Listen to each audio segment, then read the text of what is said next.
Hey guys, today I'll show you a horror thriller TV series named Yellowjackets Season 2. Spoilers ahead, watch out and take care. Previously in Season 1, the Yellowjackets soccer team went on a plane trip for a match but crashed into the woods. They went through many ups and downs, struggling to survive. By the end of Season 1, Jackie was ostracized and had to spend the night outside alone. Unfortunately, it started snowing heavily and she froze to death. Now the story continues through a harsh winter. In the flashback, Natalie and Travis continue going out every day, leaving earlier, partly to hunt, partly to look for Travis's missing brother, Javi. Ever since the apocalyptic party, Javi has disappeared.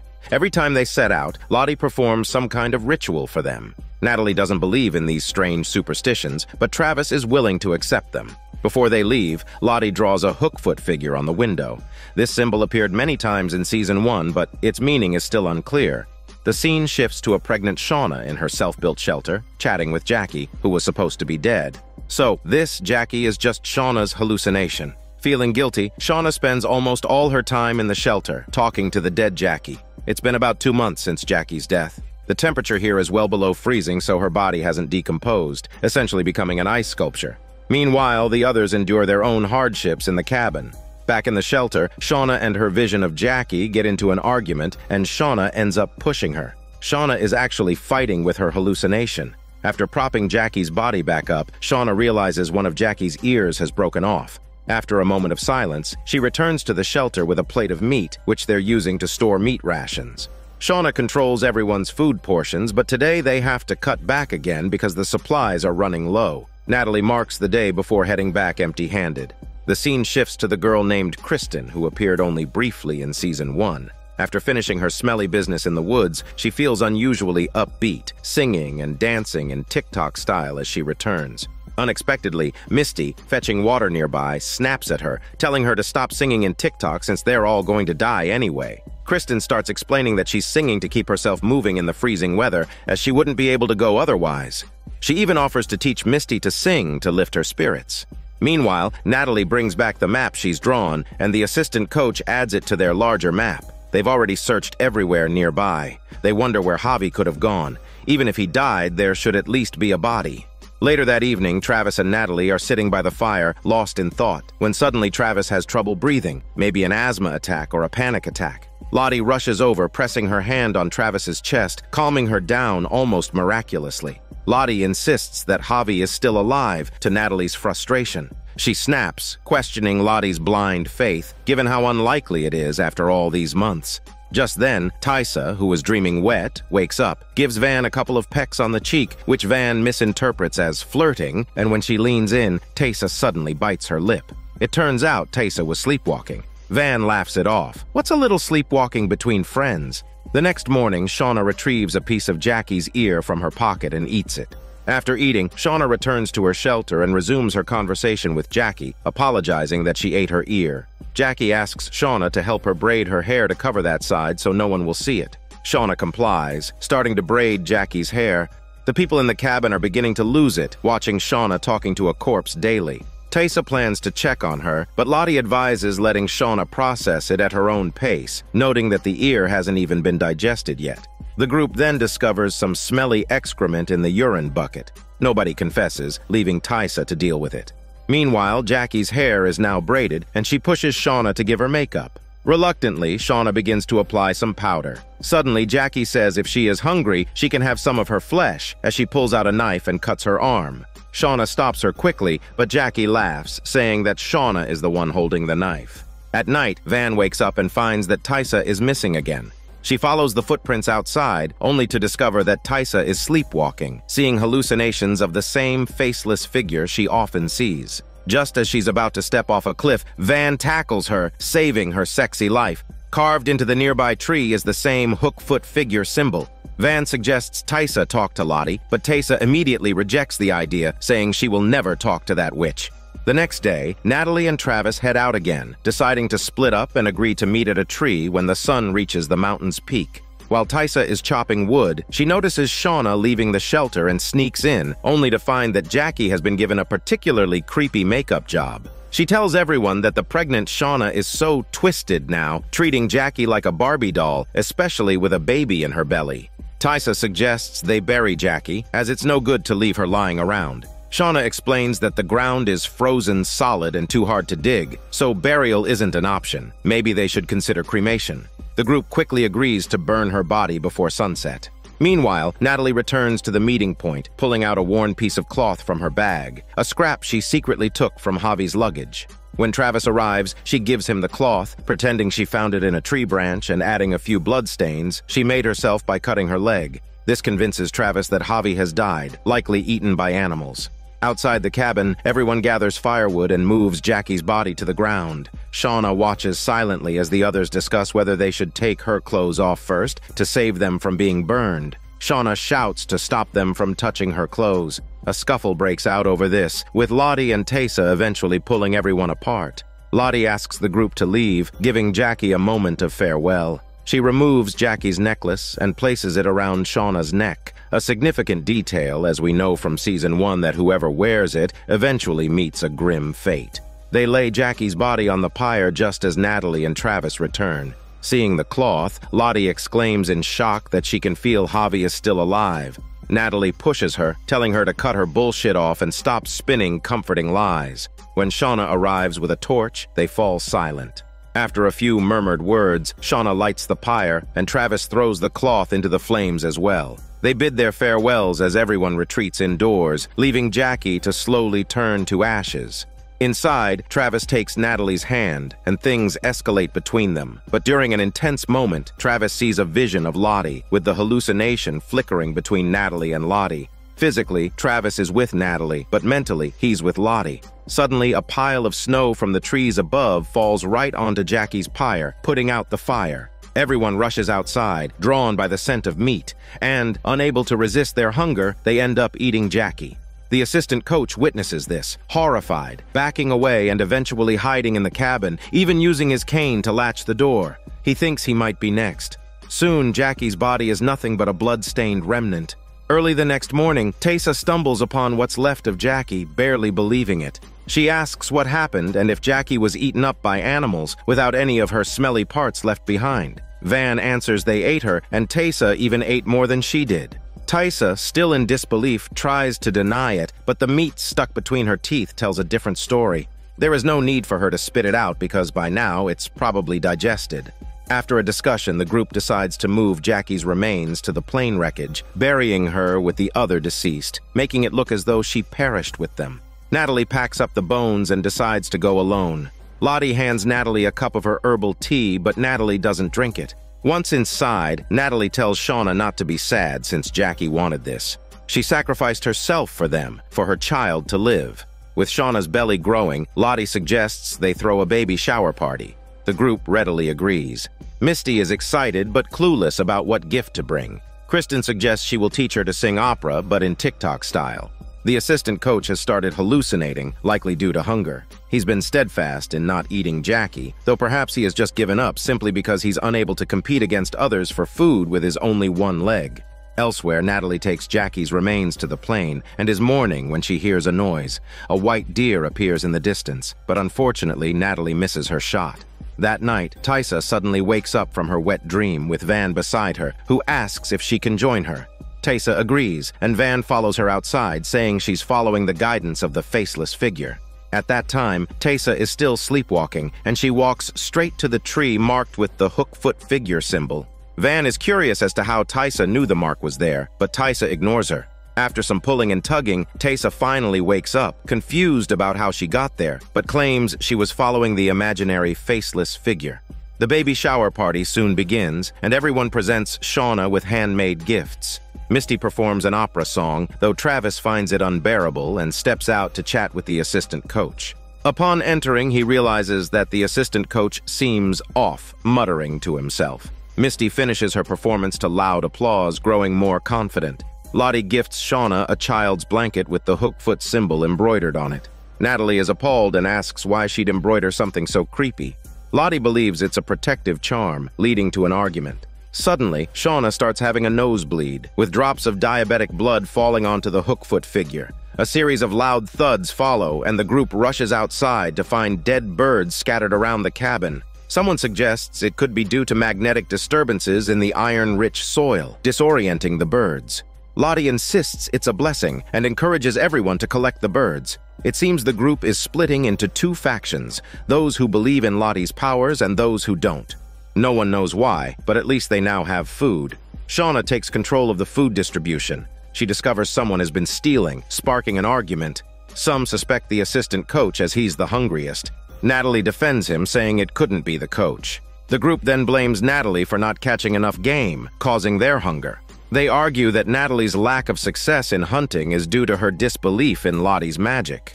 Many believe Lottie has magical abilities. After all, a bear once bowed to her submissively. Now these birds have appeared, seemingly offering themselves. Unable to tolerate it any longer, Natalie challenges Lottie. They agree to a hunting duel, Natalie with her rifle and Lottie with her rituals. The one who brings back the most game wins. Backed into a corner, they both set off to hunt. Natalie quickly spots animal tracks and follows them, while Lottie returns to her makeshift altar, slicing her palm to let blood drip onto it.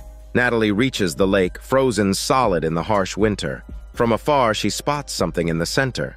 Upon closer inspection, she gasps. It turns out to be a moose that has fallen into the lake and frozen to death. To her, this is a true gift from the heavens. Meanwhile, Van shows Tysa her map, marked with locations of Tysa's nightly excursions. They all lead to trees with the Hookfoot figure carving. When the points are connected, they form one large Hookfoot figure. If Van's theory is correct, there should be a large tree with the same marking at this location. Natalie returns to the cabin and gathers a large group to retrieve the moose, but some of Lottie's supporters are unwilling to go. Meanwhile, Lottie wanders aimlessly and eventually stumbles upon the plane, which seems to be the same plane that exploded with Laura. In one of the seats, she finds Laura's teddy bear, and on the back seat, her necklace. She opens a door and goes down a staircase.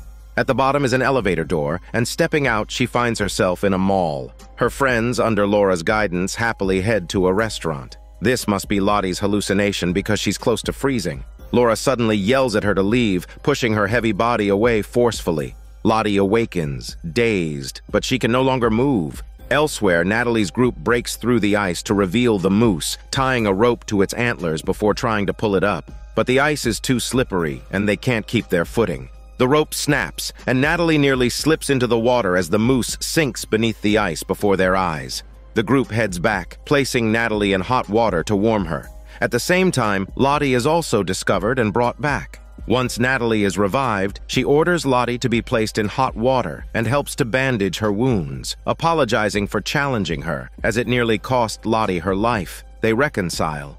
Meanwhile, Van and Tysa head into the woods, noticing an area where the snow seems to have melted. Suddenly, Tysa senses movement nearby and finds someone. Both are stunned when they catch up. It's none other than Travis's younger brother, Javi. How is this possible? They bring him back, but Javi seems traumatized, barely speaking. Some even suspect he's a ghost, as the real Javi supposedly froze to death in the woods. Surviving alone for this long is nearly impossible, and even Travis can't get anything out of him. Since Kristen taught Misty how to act in a play, their bond has grown considerably. They even empty the chamber pot together now. After emptying it, Misty snaps a stick to scrape out the remaining filth, showing surprising dedication. Suddenly, Kristen asks Misty to pinky swear on a secret, making her promise to keep it. It turns out that the girl's real name isn't Kristen at all. Everyone doesn't care about her real name since she's just played a sidekick role, and she's never corrected them. Misty is touched, realizing she was previously disregarded by the others, but now has their respect. Inspired, she decides to reveal her own shocking secret to Kristen. The girl promises that she'll never tell anyone. Misty confesses that she sabotaged the plane's signal transmitter. Kristen is horrified, wondering if this is why they haven't been rescued. She retracts her promise, saying she'll tell everyone. As they struggle, Kristen falls off a cliff, sprawled out below, unlikely to survive. Back at the cabin, while pregnant Shauna is sleeping, Lottie places her hands on her belly to start early bonding with the baby. Shauna wakes abruptly, horrified, and demands that Lottie stop talking to her child. Lottie explains she's just doing early bonding. Shauna retorts that hearing too much from Lottie might make the baby think she's its mother, arguing that any bonding should be done by her, not Lottie. Taysa tries to defend Lottie, upsetting Shauna, who storms off into the woods. Taysa follows, asking what's wrong. Shauna complains that Taysa should be on her side, given that they once shared a bed on the cabin's upper floor. Instead, Taysa has joined Lottie's prayer circle, which Shauna finds absurd. Suddenly, Shauna felt a sharp pain in her abdomen. A fierce snowstorm with blowing snow was approaching, so Taysa hurriedly helped Shauna back to the cabin. Elsewhere, Misty struggled to climb down the cliff to where Kristen lay and tried to perform CPR, but as soon as she applied pressure, blood gushed out of Kristen's mouth. It was clear her sidekick life was ended. Thankfully, the snowstorm provided a good excuse. Misty returned to the cabin, saying the wind picked up suddenly and she couldn't find Kristen anywhere. A few people tried to go out to search, but as soon as they opened the door, they gave up. The snowstorm outside was blinding, and it was impossible to see anything. Going out would be suicide.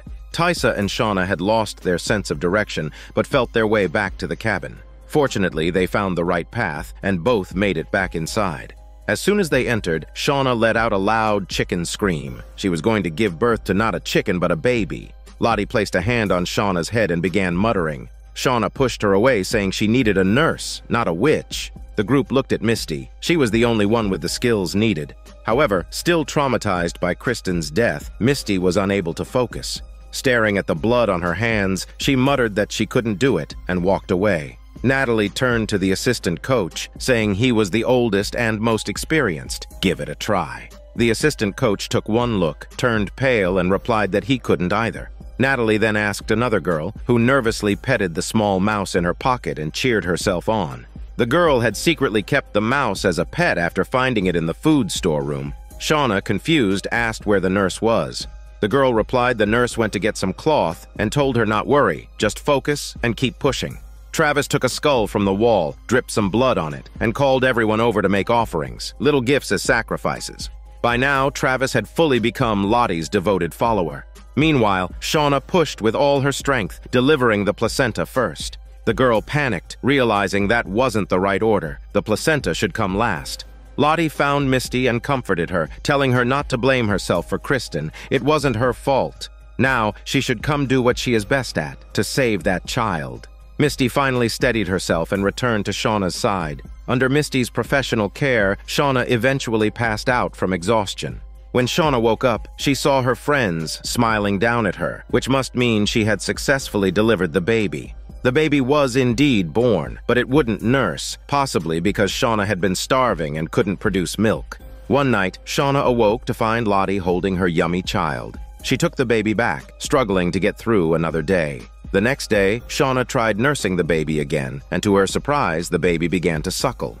Natalie brought over tea and, upon seeing this, didn't seem overly excited, asking if Shauna wanted to tell the others. Shauna replied no, because she wanted to enjoy this time alone with her baby. Natalie seemed to want to say something, but thought better of it. Later that night, Shauna awoke to find her baby missing, feeling groggy and disoriented, wondering if Natalie had drugged her. Shauna rushed outside, freezing at the sight before her. The others were gathered around the fire, eating her yummy child. She screamed in a chicken voice, and then suddenly, she woke up. It was all a hallucination from when she'd passed out during childbirth. Shauna asked where her baby was. Taysa then brought the baby over, telling her it hadn't survived. Shauna, in disbelief, looked at her child and broke down in chicken tears. Since her baby did not survive, Shauna found a spot to bury him. While the group was clearing snow, Misty overheard them talking about her, saying that although Misty couldn't save the baby, she was incredibly calm under such intense circumstances, which amazed them. Hearing this made Misty happy, but then the conversation shifted. They say now that the snow has stopped, why isn't Misty organizing a search for Kristen? The group wonders if Misty already knows Kristen is dead, or if she is the one who killed her. After thinking it over, Misty realized their suspicion made sense, so she took the initiative to suggest searching for Kristen and even gave a motivational speech. She received the assistant coach's support, and they reasoned that if Javi could survive alone in the woods for months, then Kristen could survive a few days. Lottie also agreed and led the group in a prayer circle, after which she returned to her altar, saying that the wilderness would decide Kristen's fate. If they found her alive, she would live. But if they found a corpse, it would become food to sustain the living.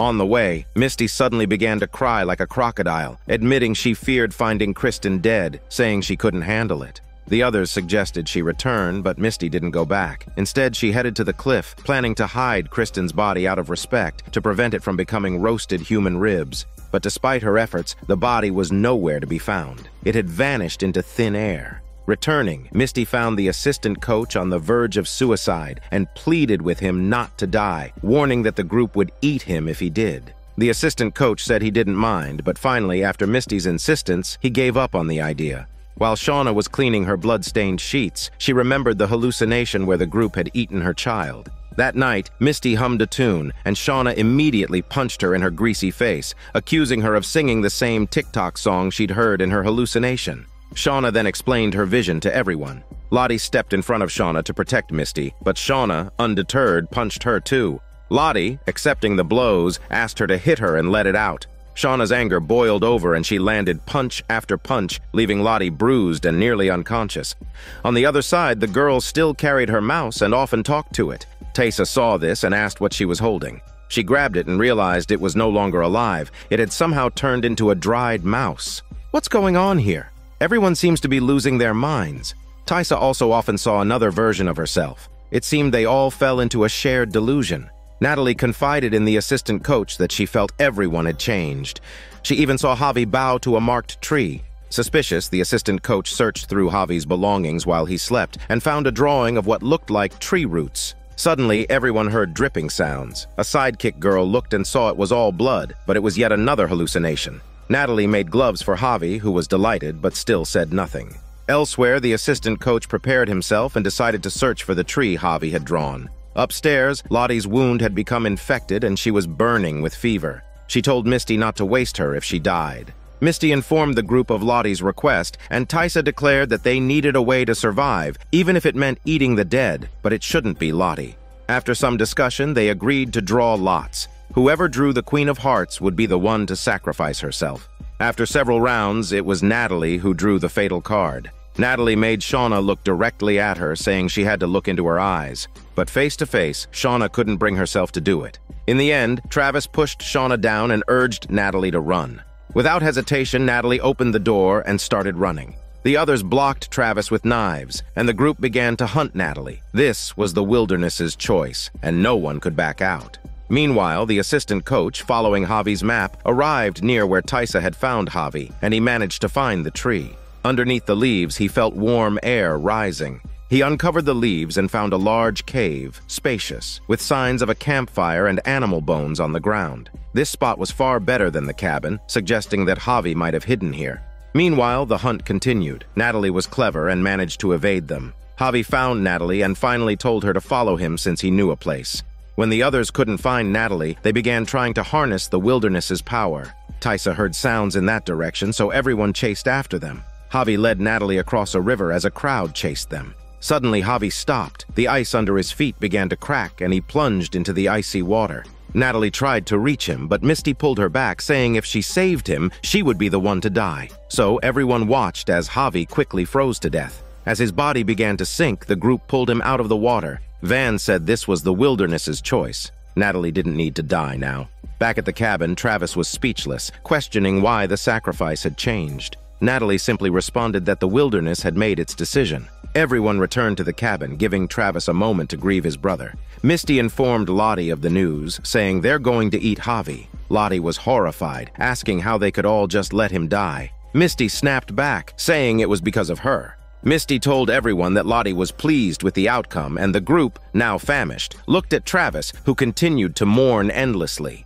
They told Shauna to go outside with a knife and hurry Travis along. Seeing Shauna, Travis returned inside with a heavy heart, leaving his brother's body. Immediately, the group stripped Javi's clothes. Natalie covered his lower body with a rag, and Shauna made the first cut to drain the blood. Later, the assistant coach returned, horrified by the blood and scattered pieces of flesh. He turned to run, but bumped into Natalie, who was returning with firewood. From Natalie, he learned the rough outline of what had happened. The assistant coach shared the location of Javi's hideout, hoping Natalie would join him there, away from these terrifying people. However, Natalie replied she was no better than they were. Javi died because of her, so he should go alone. The The assistant coach moved to the tree cave alone, trying to start a fire but failing after hours of attempts. That night, Shauna brought in sliced meat and offered the heart to Travis, who took a bite before tossing it into the oil pot. The smell drew everyone, who eagerly added their pieces. Misty offered some meat to Lottie, who hesitated but eventually ate it. The rich protein quickly revitalized Lottie. Later, the assistant coach returned and stole a box of matches. At the same time, Lottie announced her retirement as the leader, saying they had learned to listen and she had nothing more to teach. The wilderness spared Natalie, so she would lead them now. Lottie kissed Natalie's hand, followed by the others, affirming Natalie's position as their new leader. Not only had she survived, but she had also risen to a position of power. Outside, the assistant coach watched, deep in thought. At night, while Shauna was journaling, smoke began to fill the room. The cabin was on fire. She shouted for everyone to escape, but the door was locked. Tysa swung an axe to break a hole in the wall, allowing everyone to escape. The scene shifts to the 2021 timeline when Shauna believed her affair partner Adam was the one threatening them, so she killed him, only to discover later that the real threat was her husband, Jeff. Under Misty's guidance, Natalie, Tysa, and Shauna dismembered and buried Adam's body in a park. This event brought Shauna and Jeff, who were on the brink of divorce, closer together. When Natalie attempted to kill herself, some people burst in and forcibly took her away. The middle-aged Lottie reappears. Not only is she alive, but she's also established a cult worshipping the Hookfoot figure, recruiting a group of people seeking treatment for various issues. Their cult is centered around the color purple, confirming that the group who captured Natalie at the end of last season were members of Lottie's cult. Meanwhile, under Misty's sharp handling, they buried Adam's body in the park, thinking it was a perfect cover-up. But while scrolling through forums, Misty stumbled upon posts about Adam's disappearance, filled with amateur detectives, and one even pointed fingers directly at Adam's wife or lover. Misty couldn't hold back and started a heated online argument. Shauna's daughter, Callie, was watching Daniel's CCTV series with her boyfriend when she saw her mom come home and promptly kicked her boyfriend out. Shauna asked what happened, and Callie replied bluntly that she might break up with him unless he disappears. Shauna sensed a hidden meaning. Callie then asked about Adam since he was on the news, insisting that Shauna should tell her dad. Shauna assured her that Jeff already knew. Upset, Callie muttered that she was the only idiot in the family and stormed out. Shauna went through Adam's belongings and found his driver's license and a drawing of her. Suddenly, she noticed a key and immediately called Jeff. She recalled Adam mentioning an art studio, though she had never visited it. The key had an address, so she and Jeff went to check it out. Inside, they were shocked to find walls covered with drawings of Shauna, many of which were nude. Quite the awkward moment. As Shauna tried to explain, Jeff kissed her using his tongue, and they ended up getting passionate right there. 2 minutes later, they finished their hormone yoga session and decided to destroy all the artwork and burn everything. Back home, they used a barbecue as an excuse to burn all of Adam's remaining belongings. After they left, Callie, suspecting something, dug through the ashes and found a charred corner of Adam's photo, beginning to piece things together. At the same time, Misty planned to tell Natalie about the online detective, only to find Natalie missing. Initially heartbroken over Natalie's disappearance, she noticed that the door frame looked uneven. Upon closer inspection, it was clear someone had forced their way in. She was relieved. Natalie hadn't left without saying goodbye. The scene shifts to Natalie, who is tied to a bed. A young woman wearing purple with a Hookfoot figure necklace approached. As she moved to untie Natalie, Natalie overpowered and knocked her down, proving she was as fierce as ever. Natalie fled, pursued by several people dressed in purple. She hid in the woods and observed in the shadows a group of masked individuals burying a naked man alive, with Lottie presiding over the ritual. Seeing Lottie, Natalie walked out, demanding an explanation and threatening to expose everything. Lottie calmly said she had news about Travis, which left Natalie stunned. Meanwhile, Tysa bought a new dog to surprise his son, but ended up getting kicked out by his wife. Returning home, he discovered a hidden passage in the laundry room. Following it, he realized why his wife had left. There were dog heads, dilapidated dolls, and Hookfoot symbols on the walls, suggesting his split personality had resurfaced. Just then, his new dog entered, and Tysa picked it up, reassuring that she wouldn't hurt it. Back to Natalie, who spent the entire night talking with Lottie, learning more about her cult. She discovered that the cult was essentially a support group, converting suffering into strength and positivity. As for the live burial ritual, it was a form of therapy, and the person wasn't actually dead. Lottie explained that she had Natalie kidnapped because after learning of Travis's death, she feared Natalie might harm herself, so she'd kept tabs on Natalie and intervened just before she attempted suicide. With a new lead to investigate, Misty decided to get to the truth. She posted footage from the camera outside Natalie's door online, seeking help from online detectives. The person she had argued with earlier responded saying he can help her, but she had to stop criticizing his theories about Adam. Meanwhile, Shauna's old classmate, Kevin, who is now a police officer, visited her, asking if she'd seen Adam. The police had found numerous text exchanges between Adam and Shauna, but Shauna only admitted to the car accident story, leaving out everything else. Just then, Callie came by and asked if her mom was going to take her to the mall. Forcing Kevin to say goodbye, Shauna thanked Callie for the timely rescue. As Tysa went downstairs, she saw his son playing with the dog. Surprised, she asked what he was doing here. The boy replied he missed her, so he came to see her. Tysa asked if he'd told his mom, but when she found out he hadn't, Tysa called his mom to let her know. Tysa's partner replied she would come to pick him up. While at work, Misty kept an eye on the online detective's responses but received no updates. At that moment, she noticed a stranger pushing an elderly person and giving her a mysterious smile. During lunch, Misty found a note inside her lunchbox with invisible writing that became visible under a UV light. It was from the online detective, outlining their theory about Natalie's abduction and setting up a meeting time and place. Meanwhile, Lottie began talking about Travis's death. Before he died, Travis had called Lottie, telling her he felt a mysterious force affecting him and that he knew what he had to do before abruptly hanging up. Worried, Lottie drove through the night to reach Travis, who looked scared and mentioned that the best way to face darkness was to get as close to death as possible. Lottie performed a ritual, pressing on Travis's hairy chest, which calmed him. Natalie asked why she hadn't been contacted by Travis. It turned out Travis had specifically requested that Natalie not be informed, fearing her involvement would worsen things. That night, Lottie woke up to find Travis missing, leaving behind instructions on how to access a bank account and a note saying Natalie was right.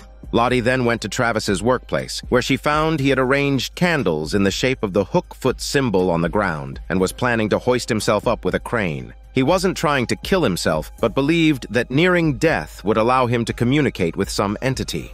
Lottie grabbed the remote, saying she could help him and she would lower him down when it's too much. She then started the crane, and as Travis began to struggle, she tried to lower him, only to find the button jammed. Meanwhile, she began to hallucinate and thought she saw Laura. When she snapped out of it, Travis was already lifeless. With no other options, Lottie cleaned up the scene and left. Natalie, disbelieving Lottie's story, prepared to leave.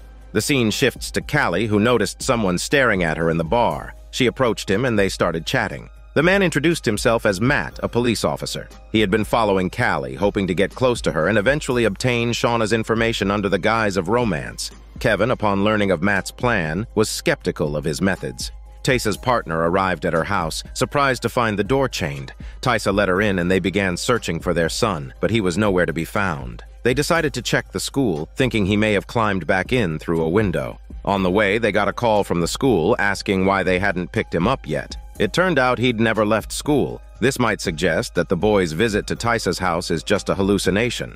Distracted, Tysa got into a car accident, though she was unharmed while her partner fainted. The doctor noticed a hook-foot symbol drawn on her hand, presumably drawn by Tysa. Misty arrived at the meeting location, where the online detective turned out to be the man from the nursing home.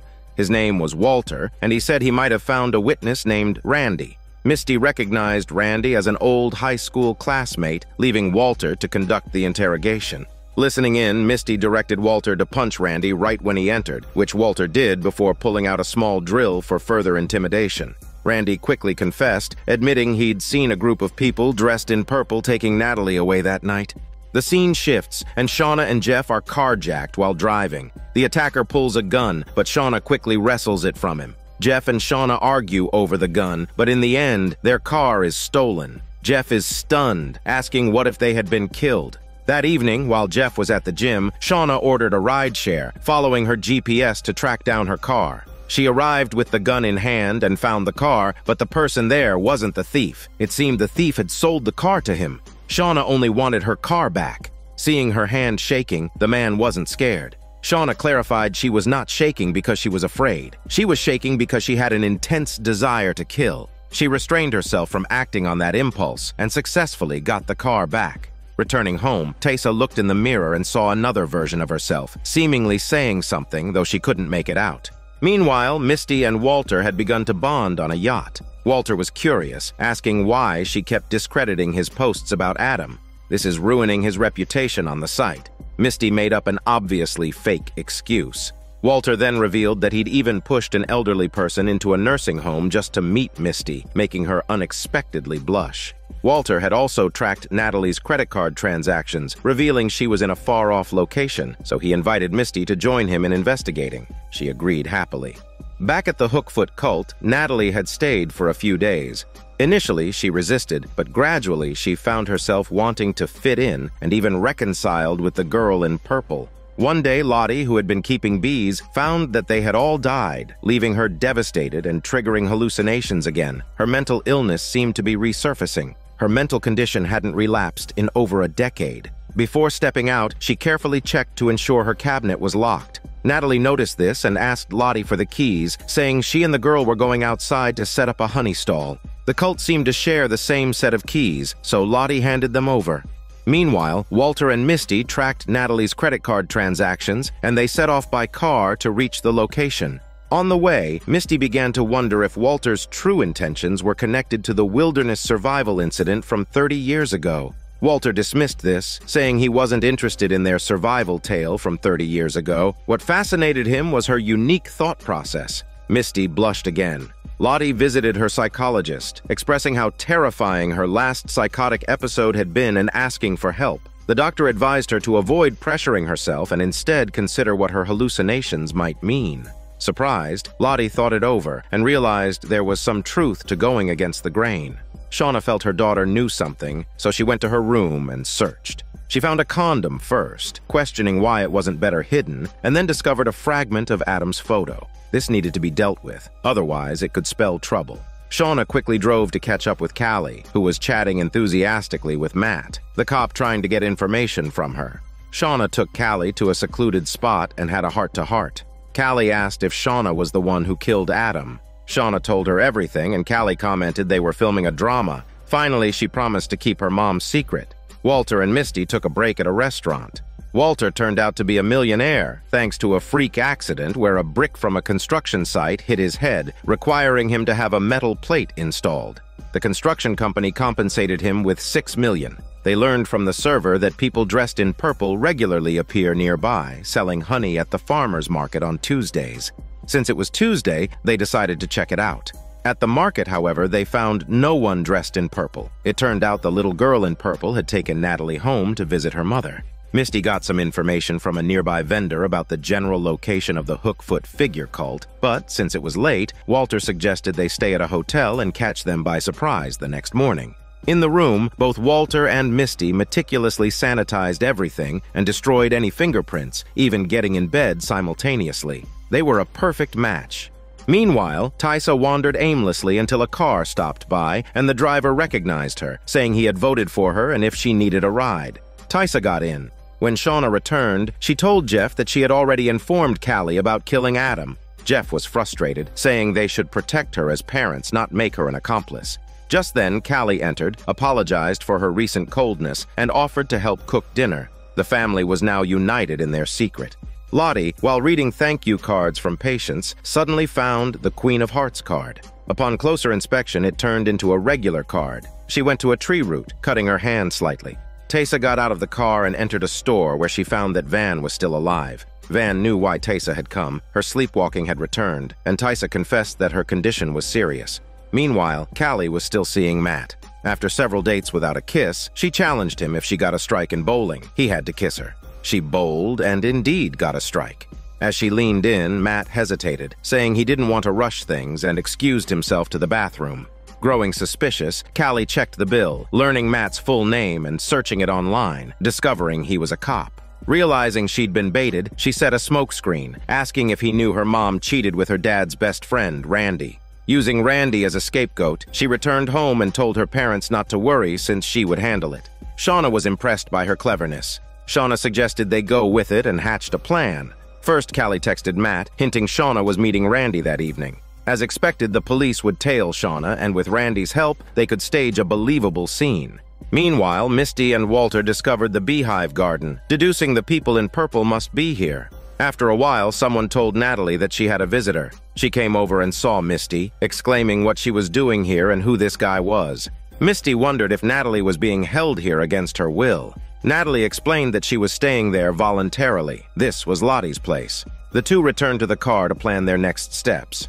Walter said whatever she wanted to do, he would back her up, even if it's murder. He further asked if she was the one who killed Adam. Misty realized this was a touchy subject and dismissed Walter, choosing to stay and join the Hookfoot cult herself.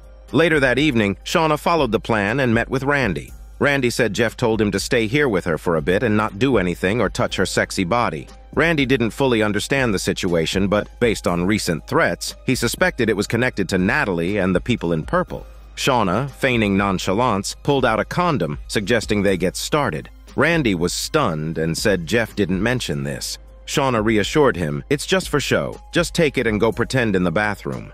After Randy went to the bathroom, Shauna messed up the bed a little. 15 minutes later, Randy was still struggling to get himself upright. Suddenly, he noticed the shampoo and had an idea. At the same time, Natalie was snooping through Lottie's files while she was in class. She found detailed information on each member of the group. Furious, Natalie confronted Lottie, calling her a fraud for having personal information on everyone, but the group members remained unfazed, as they had willingly shared the details. Some had even donated all their assets to the cult. Lottie calmly told Natalie what she was looking for isn't in her room, it's in her mind. Natalie, partly trying to stir trouble, was still resentful that Lottie hadn't contacted her when Javi had his incident. Lottie responded she knew how to help, hinting they needed to work together, and subtly used a bit of hypnosis on Natalie. Natalie found herself reminiscing about the good times with Javi, but then other faces blurred in, too indistinct to recognize. When she snapped back to reality, Natalie sensed that something had followed them back, still lingering outside.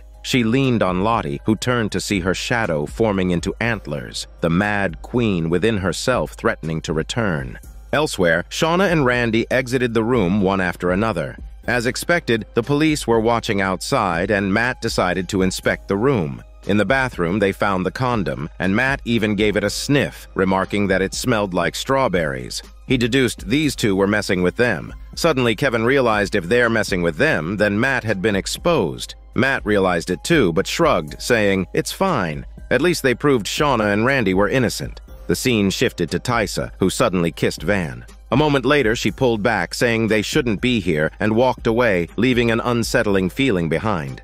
The next day, Tysa noticed Van's expression and immediately realized that her alternate personality had come out and caused trouble again. She asked what her other self had said. Van replied it just said that this wasn't the place they should be, and then tried to kiss her. Both of them were baffled by its meaning. Tysa then noticed Van's debts and asked how business was going. Van admitted things were rough, but mentioned she had some savings. But Tysa told her she could help her since she studied real estate economics. Suddenly, Misty called, saying that Lottie had opened a wellness center and if they wanted to come check it out. Tysa was intrigued. Misty then gave her the address and explained that to join the cult, she first had to give up her phone. Walter kept texting Misty, but she didn't respond. When she saw Lottie, Misty made it clear that she joined the Hookfoot cult not because she liked it, but to get Natalie out of this cult. But she hadn't had a chance to see Natalie yet. Resigned, Misty decided to settle in for now. The scene shifted to Tysa and Van driving toward Lottie's place. On the way, Tysa considered calling Shauna to see if she wanted to join, but it was Jeff who answered, as Shauna and Callie had been summoned by the police and were at the station. Jeff said everything was about to blow up here. At lunchtime, Misty finally saw Natalie. Because they both knew Lottie, they had a relatively high status here, and Misty quickly started liking the place. Meanwhile, at the police station, Matt and Kevin separately interrogated Shauna and Callie. Matt threw Adam's file onto the table and asked Shauna when she last saw him. On the other side, Callie started crying to shift the focus, directing the suspicion back onto Matt. As for Shauna, she admitted to Jeff that she had slept with Adam. Jeff, shocked, accidentally kicked open a storage box, revealing a gun. Jeff was horrified, challenging her why she was carrying a gun everywhere, and if they search their car, they are done for. Shauna, realizing her predicament, began to cry like a baby. Jeff then relayed the call from Tysa about the wellness center, asking if Shauna wanted to go to some wellness center since her friend invited her there. When she heard it was Lottie's place, and knowing that Natalie and Misty were already there, he hesitated. Jeff encouraged her to leave for a while until things were resolved. Meanwhile, Tysa and Van arrived at the wellness center, and while they were hesitating on the side of the road, saw Shauna driving in with a full throttle. With that, they made up their minds and followed her in. The Wild women were once again reunited like that in the past. While everyone else, based on their understanding of Lottie, sees it as a cult, the only one who has a different perspective is Natalie. She mentions that they've brought some items back from the wilderness and now need to think seriously about what to do next. Since they're staying here, they have to choose a method for self-healing. Shauna randomly picks one, caring for a baby goat for an entire day. Meanwhile, Misty opts for a spa treatment, meditating inside a sealed water tank. Tysa decides to paint and shares her experience of her split personality with Lottie, who analyzes that while her split personality has its own thoughts and traits, it's still part of her. This implies that accepting it means embracing both the toy disassembly and the puppy-killing sides. With trepidation, Misty steps into the water tank. As the lights go out, various images flood her mind, mostly about Walter. The spa session confirms something for her. She's in love with Walter. So, she leaves a voice message for him using a communal phone to express her feelings. That night, Tysa sacrifices her wedding ring and turns to see Van drinking alone. It turns out Van drew the foraging therapy card, meaning she's off to search for food and drink. She heads to her car for a bottle of wine.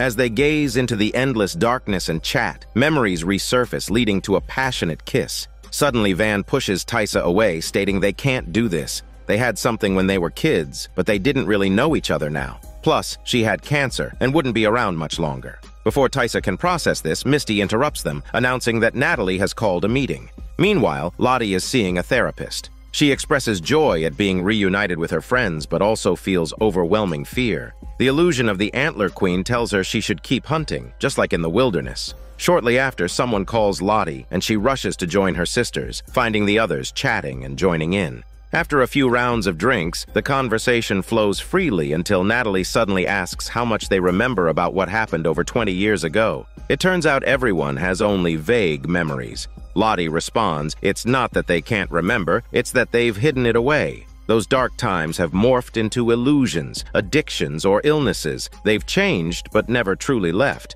Van feels a pang of sadness, reflecting on his cancer and his impending mortality. Tysa suggests she knows a professor who might be able to help, but Van ignores her. Outside, it begins to snow, and the group excitedly rushes out to dance around a bonfire. Suddenly, someone approaches, announcing that Shauna has a phone call. She steps away to find it's her husband, Jeff. He brings terrible news. The police have found Adam's body in the park. While the others are still in good spirits, Shauna reveals the grim news, causing a dramatic shift in mood. The faces of those who helped handle the body go pale, and Misty asks Natalie if she did what she was told to dig the pit 6 feet. Natalie replies she didn't bring a tape measure, but she was pretty sure it wasn't shallow. Van watches as the four sneak off to throw Shauna's car keys away, stating no one can leave until they explain what's really going on. Wondering why they are all so tense about Jeff's call, Tysa suddenly realizes Jeff must have known something. Lottie interjects, saying this isn't the place to discuss it, and suggests they head to the sharing room for a more detailed conversation.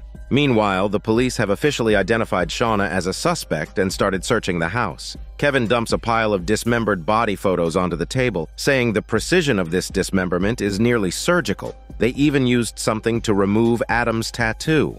Jeff gulps, insisting there's no way Shauna could have done this. He adds that if the tattoo is gone, how the police can be sure it's Adam. They reply they can tell from DNA.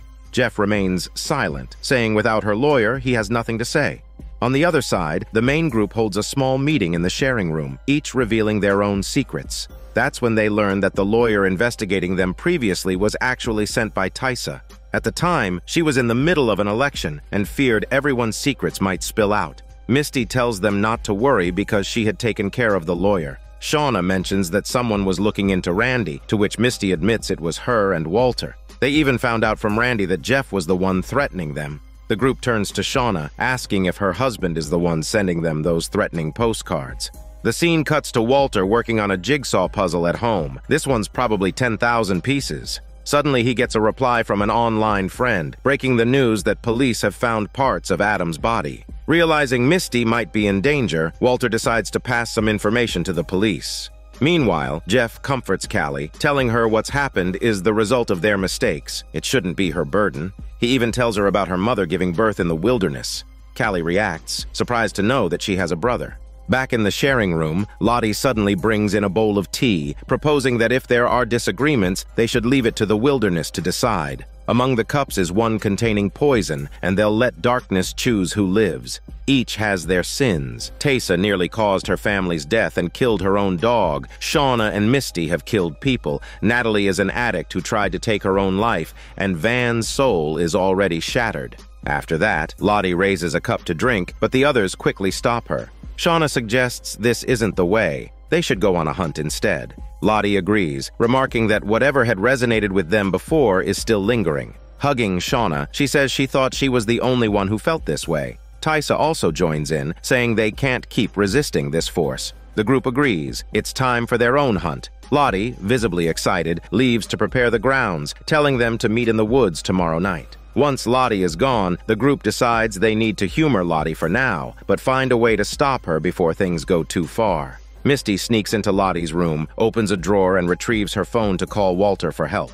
At that moment, someone quietly enters. It's Walter, coming to rescue her. Meanwhile, the others prepare for what's ahead. Some make masks, others search for the Queen of Hearts card. Shauna, assigned to find a weapon, deliberately blunts the blade to reduce its harm. Natalie finds the Queen of Hearts and makes a distinct mark on it, perhaps as a signal. The scene cuts to Jeff and Callie on their way to Lottie's honey farm, with Jeff planning to flee with his family and disappear. He doesn't know if Shauna will evade the police, and he harbors resentment over her cruelty. Jeff also reveals they have a gun, and Callie immediately reaches for the glove box, but Jeff stops her. Just then, they see a group of people in purple robes approaching, and Jeff, feeling uneasy, decides against going inside.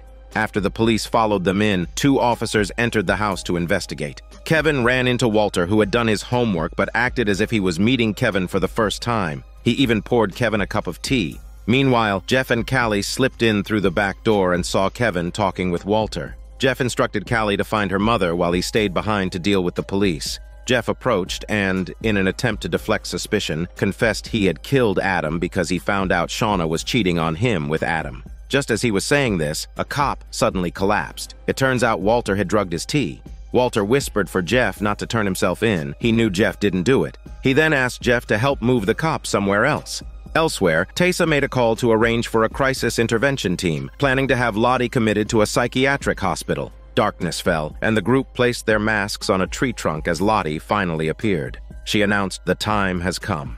Meanwhile, in the woods, Callie heard noises and pulled out a gun, which she must have taken from the car when her father wasn't looking. Suddenly, Matt blocked her path, ready to question her, but was interrupted by a call from Kevin's phone. Walter had recorded Kevin's voice, making it sound like Kevin was speaking. Matt, unable to make sense of it, threw Callie aside and rushed off to meet Kevin, all the while repeatedly calling Kevin's cell. Walter threw Kevin's phone into the trunk of his car and walked away. Kevin himself was also locked in the trunk. Meanwhile, Lottie showed everyone the Queen of Hearts and began shuffling the cards. To buy time, Shauna took over shuffling, prolonging the process until Lottie snapped to stop shuffling already. It was time for the dramatic card draw, and in the end, Shauna drew the Queen of Hearts. The others donned their masks and drew their knives, ready to go through with the ritual. Shauna yelled at them to stop, saying they are all insane. She cursed and headed into the woods, with the others giving chase. Meanwhile, Matt reached the car and called again, hearing sounds from the trunk. Walter seized the moment and posed a chilling choice, saying his partner Kevin is dead and the department will definitely investigate. They'll find phone records and bank transactions linking Kevin to Adam's murder, and it will show that he repeatedly interfered with the investigation and was even tied to the death of a well-known lawyer. The truth is, Kevin's crimes would have come to light, and Matt had to kill him in self-defense. Matt will be seen as a hero, but if he denies it, the records will point straight at him, making him look like a suspect who tampered with evidence. He tells Matt to choose wisely and time's running out. He's already called the cops. With that, Walter handed the gun to Matt.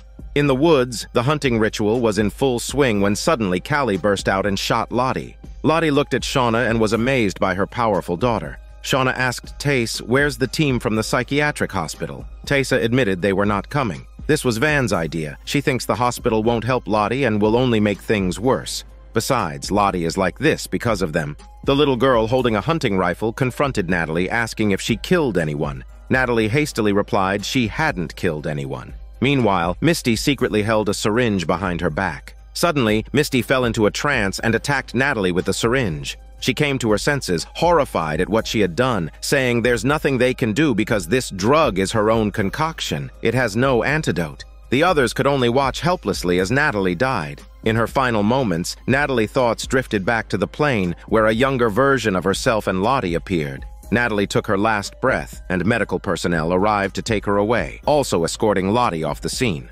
Walter approached Misty and reassured her, saying it's all taken care of and she was safe now. Misty, distressed, replied that she killed her best friend, though. Walter pulled her into his arms. Jeff reunites with Shauna, and the family is together once again. Matt is explaining Walter's proposition to the police, and Lottie expresses her satisfaction with it, saying they will all see. 30 years ago, Javi sacrificed himself for Natalie, and 10 years later, Natalie did the same for the little girl. The wheel of fate keeps turning. No one can escape it.